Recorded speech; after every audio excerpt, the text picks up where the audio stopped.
Bismillahirrahmanirrahim. Assalamualaikum warahmatullahi wabarakatuh. Alhamdulillah. Alhamdulillahi hamdan katsiran tayyiban mubarakan fih kama yuhibbu rabbuna wa yarda. Asyhadu an la ilaha illallah wahdahu rabbi la syarika lah. وأشهد أن محمدا عبده ورسوله قال الله تعالى في كتابه الكريم بعد أعوذ بالله السميع العليم من الشيطان الرجيم يا أيها الذين آمنوا اتقوا الله حق تقاته ولا تموتن إلا وأنتم مسلمون أما بعد Allahumma inna nas'aluka ilman nafi'an wa rizqan tayyiban wa amalan mutaqabbala. Para hadirin akhwat wa ummahat fillah rahimani wa rahimakumullah. Alhamdulillah, kita bersyukur kepada Allah Subhanahu wa taala. Pada hari ini kita sudah berada di tanggal 19 dari bulan Safar 1447 Hijriah. Kita akan melanjutkan pelajaran kita masih di pembahasan kitab Sahabiyat Haular Rasul sallallahu alaihi wasallam karya Syekh Mahmud Al-Misri hafizahullahu taala, dan kita masih di pembahasan tentang kisah sejarah dari Ibunda Khadijah binti Khuwailid radhiyallahu taala anha wa ardhaha. Poin berikutnya dari poin-poin kisah Ibunda Khadijah, waqafatun nadiyah. Waqafatun nadiyah, yakni renungan-renungan lembut dari kata-kata indah yang disampaikan oleh Ibunda Khadijah saat menenangkan suaminya, yakni Rasulullah Muhammad sallallahu alaihi wa alihi wasallam. Beliau katakan di sini, di balik kata-kata indah, kata-kata cahaya yang disampaikan Khadijah,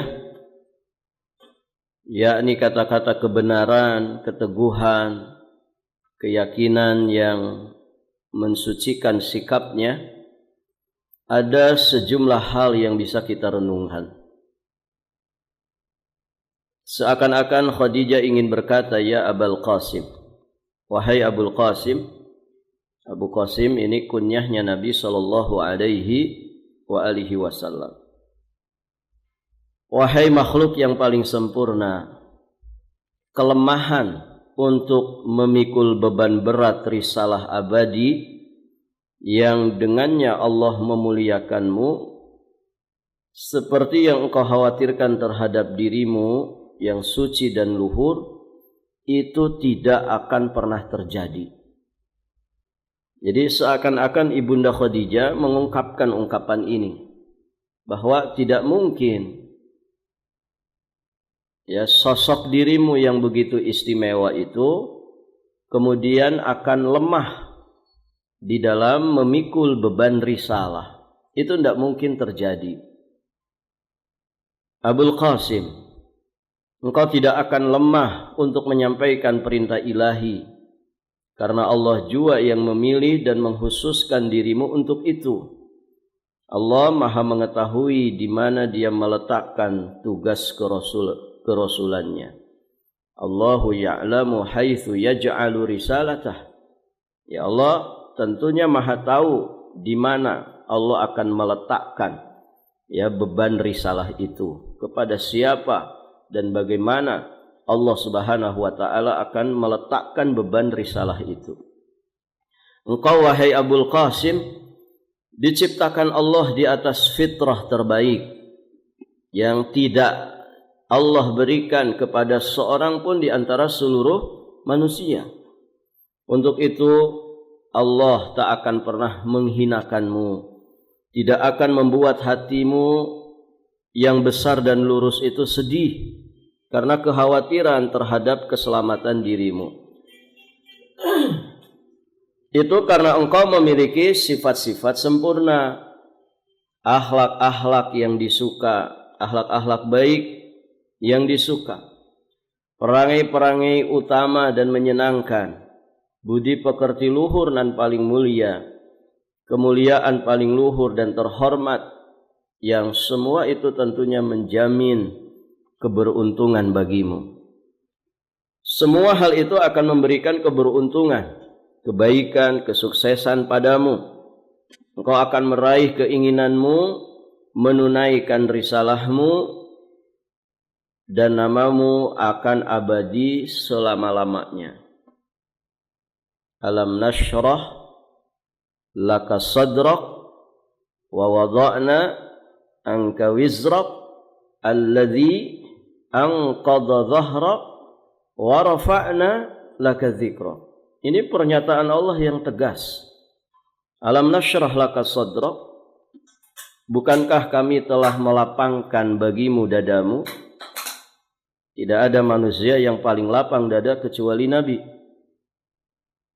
Alam nashrah laka sadrak wa wada'na anka wizrak, dan telah kami letakkan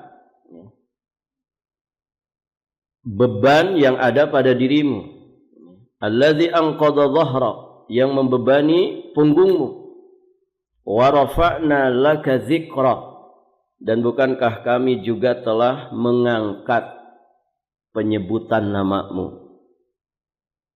Artinya tidak mungkin Rasulullah itu akan dihinakan, Rasulullah itu akan dibiarkan tanpa pertolongan dan pembelaan. Dan Masya Allah Ibu, setiap saat ada saja manusia yang menyebut namanya. Ya kan? Ibu, kira-kira saat ini ada enggak orang sedang bersalawat kepada Nabi? Pasti ada. Ya. Itu Ka'bah Baitullahil Haram 24 jam non-stop. Manusia beribadah, kaum muslimin beribadah di situ. Salah satu yang mereka lafalkan pasti diantaranya adalah salawat kepada Nabi Sallallahu Alaihi Wasallam. Itu secara lafziyah, secara lisan, ya, secara maknawiyah. Allah itu kan disembah di setiap waktu, di setiap tempat. Nah, di dalam menyembah Allah itu kan kita wajib ittiba kepada sunnah, mengagungkan sunnah Nabi Sallallahu Alaihi Wasallam dengan cara dipraktekkan dalam beribadah. Nah, ketika orang beribadah tidak lepas dari itu, sedangkan Allah diibadahi setiap waktu, setiap tempat, berarti ya penyebutan dan pengangkatan nama Rasulullah Sallallahu Alaihi Wasallam juga di setiap waktu dan tempat. Maka sosok orang seperti ini tidak mungkin dibiarkan oleh Allah Subhanahu Wa Taala. Itu kedalaman ya ungkapan-ungkapan Ibunda Aisyah terhadap Rasulullah Sallallahu Alaihi Wasallam. Ya, semua yang ada pada beliau itu jelas akan memberikan keberuntungan, kebaikan, kesuksesan. Engkau akan meraih keinginanmu, menunaikan risalahmu, dan namamu akan abadi untuk selama-lamanya. Tak lain tak bukan itu semua karena engkau memiliki perangai-perangai terpuji, sifat-sifat lurus yang membuatmu tetap abadi sepanjang masa. Ya, kita saja yang jauh dari masa beliau, Masya Allah, walhamdulillah, dengan iman kita kepadanya, kita selalu ya menyebut asma'nya, mengagungkan sunnahnya, ya melaksanakan ajarannya. Nah, ini bukti bahwa nama Nabi akan abadi. ya, dikenang oleh manusia, disebut-sebut oleh manusia. Taib. Renungan kata-kata pertama dari apa yang disampaikan oleh Ibunda Khadijah, ya, beliau menyampaikan, ya, ketika menenangkan Nabi saat pertama kali mendapatkan wahyu dari Allah, ya, kata Ibunda Aisyah,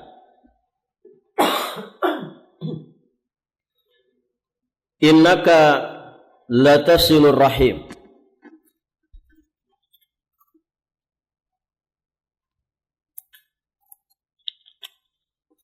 Innaka latasilur rahim. Engkau itu orang yang menyambung tali silaturahim, kekeluargaan.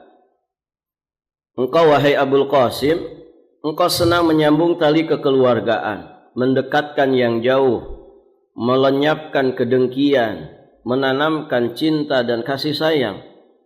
Keutamaan dan kemuliaan ini memperkokoh tali-tali cinta di antara para kerabat, menyatukan banyak hati di atas ketulusan dan cinta.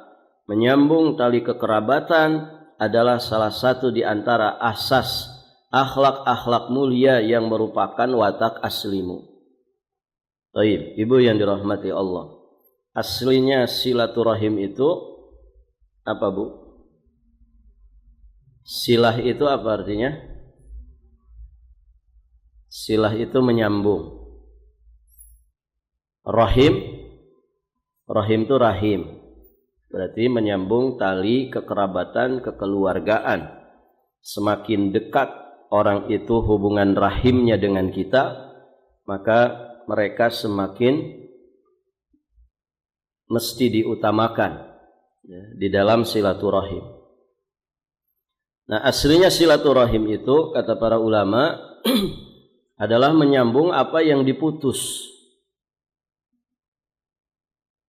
Jadi nilai silaturahim yang tertinggi itu, kalau ada kerabat kita memutus silaturahim, kita yang menyambungnya. Itu nilai tertinggi. Adapun silaturahim dengan kerabat yang sama-sama menyambung silaturahim, ya, maka barakallahu fikum, ya, namanya itu timbal balik, kan begitu. Tapi kalau memutus silaturahim kemudian kita yang menyambungnya, ini kan tidak mudah, Ibu, ya. Ada misalkan kita punya kakak, punya adik, contoh ini, semoga Allah menjauhkan kita dari itu. Ada kakak adik nggak akur misalkan, kesalahan jelas ada di si kakak, gitu ya, karena dia yang memutus tali kekerabatan. Nah, dalam keadaan seperti itu, barakallahu fikum, kira-kira menyambung silaturahim kepada kakak yang dilakukan adik ini berat atau ringan, Ibu? Berat. Tapi kalau akur-akur saja, harmonis-harmonis saja, ya tentu mudah. Saling mengunjungi, kadang kakak mengunjungi adik, akhirnya adik pun dengan ringannya mengunjungi kakaknya, ya, timbal balik. Tapi yang satu memutus. Nah, pihak yang diputus ini kan tidak mudah untuk menyambung. Wong dia musuhin saya, dia jahatin saya, dia ganggu saya, ngapain juga saya ke dia, begitu kan? Maka kalau mampu kemudian dia justru menyambungnya, misalkan dia tetap berkomunikasi, dia tetap kunjungi rumahnya, walaupun diusir-usir misalkan. Nah, ini nilai yang paling utama dari silaturahim. Dan Allah Maha tahu dengan itu. Nah, ibu-ibu yang dirahmati Allah, ini asas dari akhlakul karimah, menyambung tali silaturahim. Jadi ciri orang itu punya akhlak yang baik kalau dia berusaha menyambung tali kekerabatan, ya. Jangan sebaliknya, ya, orang-orang di masa sekarang, ya, sama orang lain yang bukan siapa-siapa bisa bestian, gitu. Tapi sama kerabat sendiri tidak bisa bestian. begitu ya, tidak bisa akrab, ya bahkan cenderung menjauh dan terus menjauh. Nah ini masalah, ya harusnya dipraktekkan ini akhlak yang mulia ini, silaturahim, saling mendoakan, nanti saling mengajak di dalam kebaikan dan seterusnya. Kemudian kata-kata kedua yang diungkapkan oleh Ibunda Khadijah, wa tasdukul hadis. Engkau itu jujur dalam bertutur kata. Nah, di sini Ibunda Khadijah ingin mengatakan, karena engkau orang yang jujur, terpercaya, dan kejujuran itu adalah watak aslimu, ya, kalau engkau mengatakan sesuatu, seluruh wujud yang ada di sekitarmu, bahkan juga dunia mengatakan engkau benar, lagi dipercaya, wahai Abul Qasim. Jadi saking jujurnya orang itu, siapapun yang mendengar, ya, ucapan lisannya, orang-orang yang ada di sekitarnya yang mendengar ucapan lisannya, saking jujurnya ini Muhammad sallallahu alaihi wasallam, maka orang semua akan percaya. Bahkan dunia juga akan berkata, engkau itu benar dan dipercaya. Meski kaummu memiliki banyak celah dan aib, namun mereka tidak mempersalahkan, tidak mempermasalahkan julukan Al-Amin di antara mereka. Bahkan mereka secara tegas menyebut julukan ini untukmu, seraya mengakui sifat mulia ini, jujur dalam bertutur kata. Mereka bahkan bersaksi atas diri mereka sendiri, seraya mengatakan, kami tidak pernah mengetahui dirimu berdusta. Masya Allah. Yang ngasih gelar Al-Amin kepada Nabi itu kan ya mereka, ya orang-orang Quraisy. Dari semenjak kecil Nabi Muhammad sallallahu alaihi wasallam itu tidak pernah diketahui dia itu berdusta. Itu dipersaksikan oleh kaumnya. Artinya apa di situ, Ibu? Tidak ada celah bagi kaumnya untuk mencacati Nabi sallallahu alaihi wa alihi wasallam. Ya, kalau orang tukang bohong dikenal dengan kedustaan dan kebohongannya, tiba-tiba dia ngaku sebagai nabi dan rasul, orang akan percaya apa tidak? Sulit percaya, sulit. Oh, kamu tukang bohong, gitu ya. Ngaku-ngaku utusan Allah, menjadi nabi dan rasul terakhir. Nah, tapi ketika Nabi dari semenjak kecil dikatakan sebagai Al-Amin, maka ketika beliau menyatakan diri sebagai Nabi dan utusan Allah, kemudian mereka mengingkarinya, maka sejatinya mereka harusnya sadar, mereka justru yang ada di dalam kesalahan. Bagaimana seorang yang Al-Amin, seorang yang punya asas-asas akhlak yang begitu luhur dan mulia, kemudian didustakan. Bagaimana seorang yang kemudian dipersaksikan dengan gelaran Al-Amin oleh mereka sendiri, kemudian didustakan oleh mereka sendiri. Makanya mereka itu berpikir keras, ini gimana caranya menghentikan dakwahnya Muhammad ini, menghentikan laju agama yang disebarkan Muhammad ini. Mereka berpikir keras, Ibu. Kenapa? Karena susah cari celah. Mau dari sisi mana? Dari sisi nasab, ya mereka sama-sama tahu nasabnya bukan kaleng-kaleng. Ya, kata orang kita darah biru itu. Ya, turunan bangsawan, turunan orang-orang terhormat. Ya, Sayyidul Qaum. Mau dari sisi fisik, oh enggak ada cacat. Ya, wong keringatnya saja wangi. Coba kalau keringatnya bau, Ibu, ya, mungkin saja diolok-olok kan, si keringat bau, gitu kan? Nggak ada.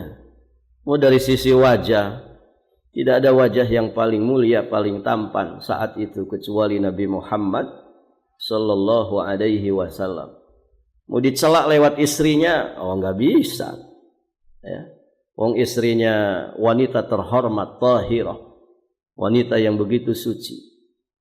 Makanya Ibunda Khadijah ini meyakinkan. meyakinkan Rasulullah sallallahu alaihi wasallam dengan ungkapan-ungkapan indahnya ini. Baik. Kemudian ungkapan yang ketiga dari ungkapan Ibunda Khadijah, wa tahmilul kalla. Engkau wahai Abul Qasim menanggung beban. Maksudnya apa? Menanggung beban layaknya orang lemah yang terbebani oleh berbagai ujian dan cobaan. Jiwa mulia dan hati penuh kasihmu tidak rela melihat orang lemah terbebani oleh kehidupan. Jadi nalurinya Nabi itu naluri yang ingin selalu meringankan, bahkan menghilangkan beban orang lain. Beliau tidak rela kalau ada orang terbebani masalah ekonomi misalkan, terbebani masalah pergaulan, ya, terbebani masalah apapun. Naluri beliau selalu ingin meringankan beban orang atau bahkan menghilangkan beban orang. Masya Allah. Engkau memperlakukannya dengan baik yang membuatnya semangat bangkit dan menghidupkan harapan di dalam jiwanya. Ya, bahasa kitanya punya empati yang begitu besar. Kan ada orang itu ibu ya, Masya Allah, dikasih bawaan akhlak yang begitu mulia. Apa itu? Punya empati yang begitu besar. Nalurinya itu naluri membantu, menolong orang. Ya, Masya Allah. Maka bersyukurlah orang-orang yang punya bawaan akhlak yang baik seperti itu. Dia tidak ridho, tidak rela kalau ada temannya kesusahan, temannya nggak punya beras, ya, temannya nunggak SPP anaknya di sekolah, ya. Nalurinya itu selalu ingin membantu dan tidak mesti nunggu kaya kan untuk bantu orang itu. Ya, syukur-syukur saat kita berkelimpahan, ya, senang berbagi dengan kelimpahan rezeki, gitu ya. Kan ada orang yang hidupnya itu bukan sulit cari duit dia, tapi kesulitan dikemanakan ini duit, ya. Kenapa? Terhambur-hambur, ibu, gitu ya. Ada orang modelnya hidupnya begitu, bingung ini mau kemanain duit saking banyaknya. Kalau ada orang begitu, Bu, tolong diinformasikan ya. Kita mau bangun pesantren. Ada orang yang begitu. Nah, kalau orang berkelimpahan seperti itu, kemudian punya naluri membantu, oh itu luar biasa. Luar biasa. Dan sejatinya tidak mesti nunggu kaya dulu, nunggu berkelimpahan. Kita bantu orang itu kan bisa dengan berbagai macam cara. Kita bisa menjadi penghubung, begitu ya, kepada orang yang sekiranya mampu memberikan bantuan.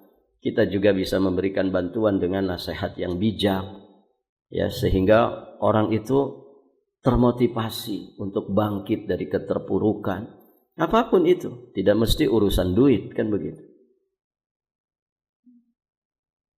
Nah, itu naluri Rasulullah, tahmilul kalla. Beliau punya empati yang begitu besar, nalurinya naluri meringankan beban orang. Dan itu beliau contohkan dalam perjalanan hidupnya. Dari awal sampai akhirnya. Menjadi contoh bagi kita sebagai umatnya. Ditambah lagi, ungkapan yang keempat, yang begitu menawan, yang diungkapkan oleh Ibunda Khadijah, yang menunjukkan kecerdasan akalnya, ya, betapa lapangnya hatinya dan betapa hikmahnya beliau. Ya, kata Ibunda Khadijah, wa taqsibul ma'dum. Engkau itu suka bantu orang miskin. Engkau wahai Abul Qasim membantu orang miskin dengan sifat murah hati dan suka mementingkan orang lain. Karena Allah menciptakanmu di atas sifat murah hati. Engkau adalah manusia yang paling murah hati. Bahkan kau lebih murah hati dalam berbagai kebaikan, ya. Karihil mursalah, melebihi angin yang berhembus. Masya Allah. Ya, orang itu saking murah hatinya, ya, ngalah-ngalahin angin yang berhembus. Imam Al-Qastalani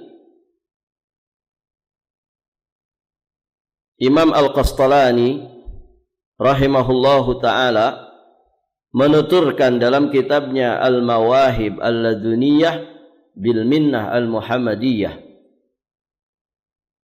Beliau menuturkan sifat murah hati Nabi semata untuk Allah dan mencari ridhonya. Beliau sesekali membagikan harta untuk fuqara dan masakin. Sesekali pula beliau menafkahkan hartanya di jalan Allah, dan terkadang beliau gunakan untuk meluluhkan hati orang apabila orang itu masuk Islam, sehingga Islam akan semakin kuat.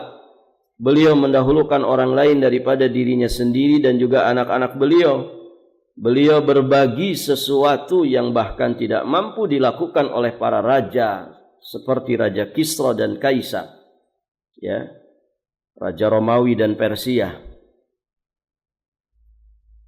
Lebih memilih untuk menjalani kehidupan orang-orang fakir hingga 1-2 bulan berlalu tanpa ada nyala api di dalam rumah. Dapurnya enggak ngebul 1 bulan 2 bulan. Ada ibu-ibu yang ngalamin begitu, Bu? Dapurnya enggak ngebul. Iya, Ustaz, enggak ngebul. Kenapa? Tiap hari ke restoran gitu. Masya Allah. Ya. Enggak pernah masak. Kenapa? Diajak terus sama suami, ditraktir terus. Gitu. Sampai semua restoran yang bintang 5, bintang 4, bintang 3 semua sudah dikelilingi di Balikpapan ini. Bahkan kadang makan siang sampai ke kilo 50, begitu ya. Tahu Sumedang. Taib, ibu yang dirahmati Allah, ya. Ini dapurnya Nabi pernah tidak ngebul 1-2 bulan. Ya. Gak ada nyala api di dalam rumah. Kadang mengganjal perutnya dengan batu karena lapar. Ada, Bu, di antara kita yang ngalamin begitu? Ya. Bukan karena kelaparan kita itu, ya. Diganjal karena kekenyangan. Taib, ibu-ibu yang dirahmati Allah. Abu Bakar itu pernah mengganjal perutnya karena lapar, ya, dengan 1 batu. Ketika melihat Nabi, ternyata Nabi mengganjalnya dengan dua batu. Berarti lebih parah mana? 1 batu dengan 2 batu. Ya, berarti lebih parah yang 2 batu. Kenapa? Karena dia lebih merasakan lapar itu. Diganjel supaya ketekan lambungnya. Barakallahu fikum. Ya, sehingga setidak-tidaknya meringankan rasa perih, rasa lapar yang ada di lambungnya itu. Ini dialami oleh Rasulullah sallallahu alaihi wasallam. Kebersahajaan yang luar biasa. Baik. Kemudian ungkapan yang kelima yang disampaikan oleh Ibunda Khadijah, wa tukri adh-dhaif. Engkau suka menjamu tamu. Masya Allah. Ibu-ibu yang dirahmati Allah, apa yang disebutkan oleh Ibunda Khadijah ini, sejatinya adalah asas-asas daripada akhlakul karimah. Nah, termasuk menjamu tamu. Ibu-ibu yang dirahmati Allah, menjamu tamu itu amalan yang mulia. Ya, amalan yang mulia. Kenapa? Karena itu gambaran iman kita kepada Allah dan kepada yaumul akhir. Man kana yu'minu billahi wal yaumil akhir falyukrim dhaifahu. Siapa yang iman kepada Allah dan yaumul akhir, maka hendaklah dia memuliakan tamunya. Ibu-ibu yang dirahmati Allah, orang-orang soleh terdahulu, mereka itu senang kalau kemudian rumahnya itu dikunjungi oleh tamu. Gitu ya. Ada kalam dari Syakik bin Ibrahim rahimahullahu ta'ala. Beliau sampai menyatakan, tidak ada sesuatu yang lebih saya cintai dibandingkan tamu. Kenapa? Karena rezekinya ditanggung oleh Allah. Tamu itu rezekinya ditanggung oleh Allah. Dan aku mendapatkan pahalanya. Artinya apa, Ibu? Tamu itu insya Allah membawa keberkahan, ya, membawa rezeki. Makanya harusnya senang, ya, ketika rumah kita dikunjungi oleh tamu, gitu ya. Tapi juga ini bukan perkara yang kemudian dijadikan bahan aji mumpung oleh sebagian orang. Nggak tanggung-tanggung, kadang orang bertamu dibawa pasukan semuanya. Anaknya 5 dibawa semua. Ya, lari-lari di rumahnya temannya, gitu ya. Barang-barangnya antik lagi, sampai kemudian cemas itu tuan rumahnya. Itu Gucci harganya 10 juta, itu kalau pecah ya Allah 10 juta. Ngomel terus hatinya itu, ya. Ibu yang dirahmati Allah, tapi memuliakan tamu ini adalah amalan yang begitu mulia, dan itu ada pada diri Rasulullah Sallallahu Alaihi Wasallam. Dan masya Allah, Ibu, sampai saat ini ya di antara keistimewaan bangsa Arab itu, mereka itu senang menjamu tamu. Dan dah tanggung-tanggung, Ibu, mereka itu kalau menjamu tamu bisa disembelihkan kambing kita. Ya. Dan alhamdulillah saya pun mengalami itu. Kita pernah berkunjung ke orang Arab Baduy, rumahnya dari tanah liat, Ibu, ya, di lereng Gunung Batu. Kita datangi malam itu juga disembelihkan kambing, ya. Orang Arab itu kan mesti punya, apalagi Baduy ya, mereka mesti punya kambing itu. Bukan hanya untuk dijual, tapi untuk kebutuhan hari-hari. Dan kambing yang mereka sembelih itu biasanya yang masih muda, kambing muda. Dan itu lezat sekali. Ya. Jadi kalau mau ada tamu itu, langsung itu disembelihkan. Datang tamu, ya, setengah jam berikutnya, kambing itu sudah siap dihidangkan dengan nasi Arabnya itu. Masya Allah. Dan itu yang ngerjain ibu-ibu aja di dapur. Kadang dibantu 1-2 anaknya. Mereka kalau masak itu cepat, nggak ribet. Ya, mereka kan tidak mengenal istilah ngulek-ngulek itu ya. Ngulek bumbu itu nggak ada. Ya, bumbu mereka sudah serbuk-serbuk begitu. Namanya baharat. Itu tinggal cemplang-cemplung aja itu. Sudah jadi dihidangkan. Setengah jam selesai. Ya, kita kalau masak kambing kan bisa seharian itu, Ibu. Ya. Taib. Nah, ini sampai sekarang ada. Ikramud duyuf itu ada. Dan itu tidak main-main. Memuliakan tamu itu luar biasa. Ya. Di kita ini kadang, mohon maaf Ibu, air putih aja nggak keluar. Itu tamu sudah 15 menit, ya, sampai kering tenggorokannya, nggak keluar itu air putih. Ya, apalagi makan siang, ya nggak ada. Baik, ibu-ibu yang dirahmati Allah. Nah, ini ada pada diri Rasulullah Sallallahu Alaihi Wasallam. Seolah-olah ibunda Khadijah, beliau mengatakan, ya Abul Qasim, Allah tidak akan pernah menghinakanmu selama-lamanya, karena engkau suka memuliakan tamu. Memuliakan tamu itu adalah sifat utama manusia yang paling agung. Sikap ini sangat berpengaruh untuk menarik hati dan menawan jiwa, khususnya di tengah lingkungan tempat Muhammad sallallahu alaihi wasallam berada.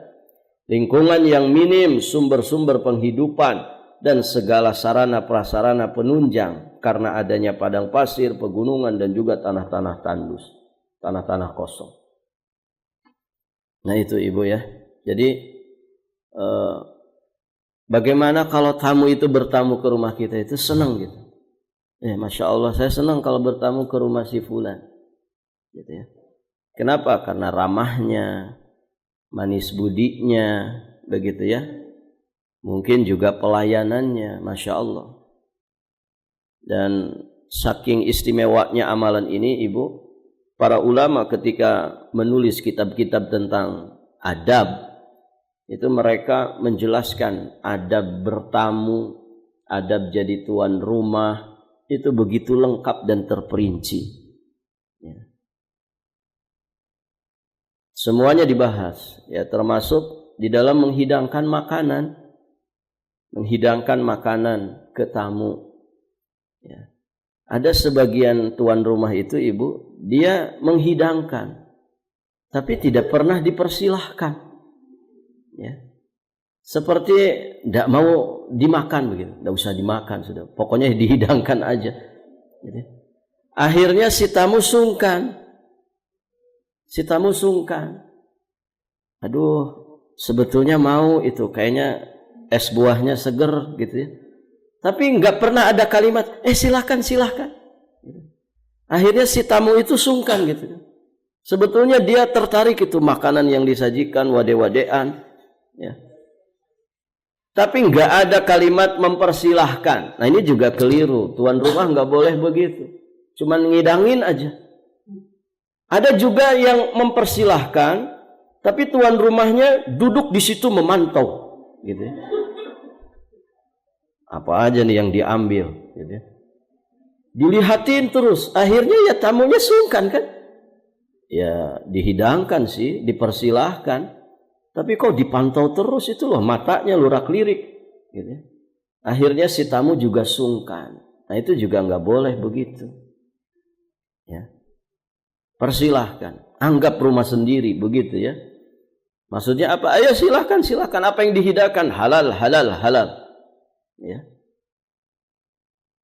Ya tentu nanti juga ada adab orang bertamu. Ya, orang bertamu juga harus tahu diri. Ya. Walaupun sudah dipersilahkan, begitu ya, diberi keleluasaan, ya jangan aji mumpung.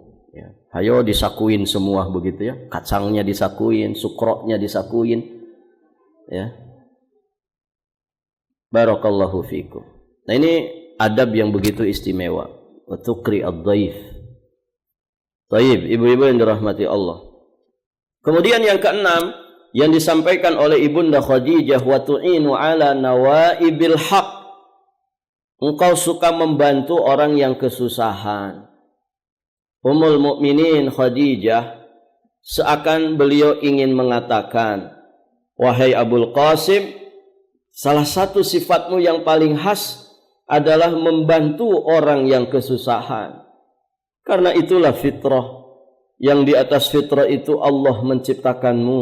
Itulah watak aslimu. Membantu orang-orang yang tertimpa kesusahan adalah kemuliaan terbaik. Kenapa? Karena menyatukan segala sumber kebaikan, itulah kebajikan dan kebaikan. Masya Allah. Terkait sikap harum Khadijah ini, bintu Asyati Aisyah Abdurrahman menuturkan, ini saking mulianya Ibunda Khadijah dan bagus sikapnya, tutur katanya, terutama terhadap suaminya. Maka sampai kemudian dikomentari, adakah wanita selain Khadijah yang mampu menciptakan suasana yang membantu beliau, membantu Nabi untuk merenung, mencurahkan segala sesuatu untuk mempersiapkan beliau menerima risalah langit. Adakah selain Khadijah yang mampu seperti itu? Adakah istri selain Khadijah yang kemudian menyambut dakwah bersejarah Nabi dari Gua Hira, seperti sambutan yang dia berikan kepada beliau berupa kasih sayang yang begitu bergelora, cinta kasih yang meluap-luap, dan keimanan kokoh tanpa sedikit pun meragukan kejujuran beliau atau terlepas dari keyakinan bahwa Allah tidak akan pernah menghinakan beliau. Adakah sosok istri yang model seperti Khadijah ini?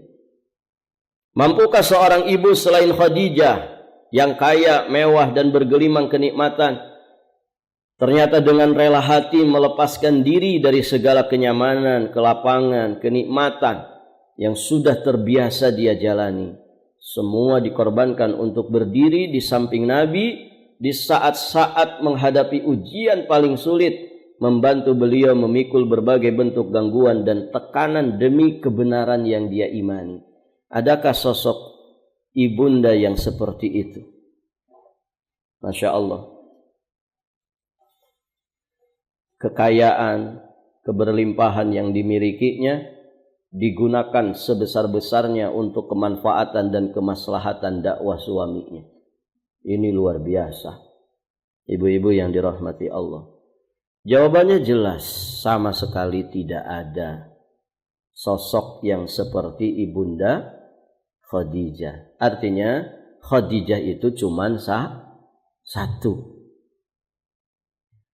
Walaupun banyak perempuan muslimah yang namanya Khadijah, itu sekedar harapan saja. Mungkin ibunya memberi nama putrinya dengan Khadijah, ada harapan besar setidak-tidaknya memiliki karakter ya sebagaimana yang dimiliki oleh ibunda Khadijah.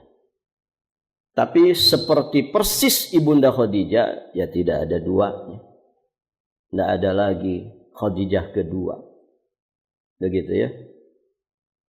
Dialah satu-satunya wanita yang dikaruniai Allah untuk mengisi kehidupan seorang laki-laki yang telah dijanjikan untuk menerima nubuwah.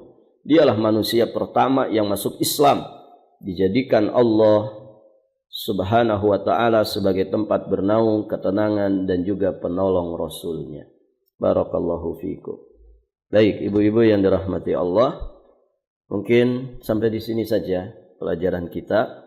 InsyaAllah ta'ala nanti kita lanjutkan di kesempatan berikutnya di poin-poin penggalan kisah tentang ibunda Khadijah yang lainnya.